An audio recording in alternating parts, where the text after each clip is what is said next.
नमस्कार मित्रांनो, स्वागत आहे आपला बिंदास बोल न्यूज चॅनलमध्ये।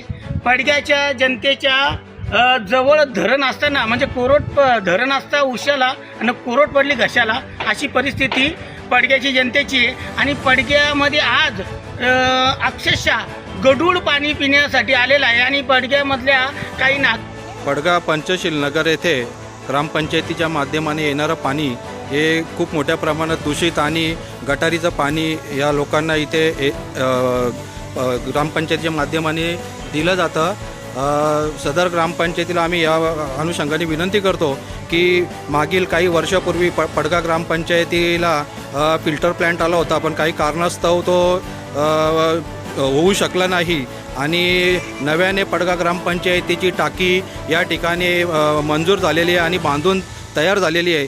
तरीही ग्रामपंचायत याच्याकडे कुठल्याच प्रकारचं लक्ष देत नाही। आम्ही सर्व पंचशील नगर रहिवाशांच्या वतीने ग्रामपंचायतीला विनंती करतो की आपण लवकरात लवकर या समस्येकडे निवारण करावं, नाहीतर येणाऱ्या कालामध्ये पंचशील नगरमधून ग्रामपंचायतीवर हंडा मोर्चा काढण्यात येईल आणि ग्रामपंचायतीचे जे ग्रामसेवक आहेत ते ग्रामसेवकांनी देखील पूर्णवेळ ग्रामपंचायतीला दिला पाहिजे आणि सर्व सदस्य, सरपंच, उपसरपंच यांनी देखील गावाच्या समस्येकडे मोठ्या प्रमाणात लक्ष देऊन ही जी दूषित पाण्याची जी समस्या आहे ती समस्या दूर करण्यात यावी, अन्यथा यापुढे खूप मोठ्या प्रमाणात मोर्चा काढण्यात येईल।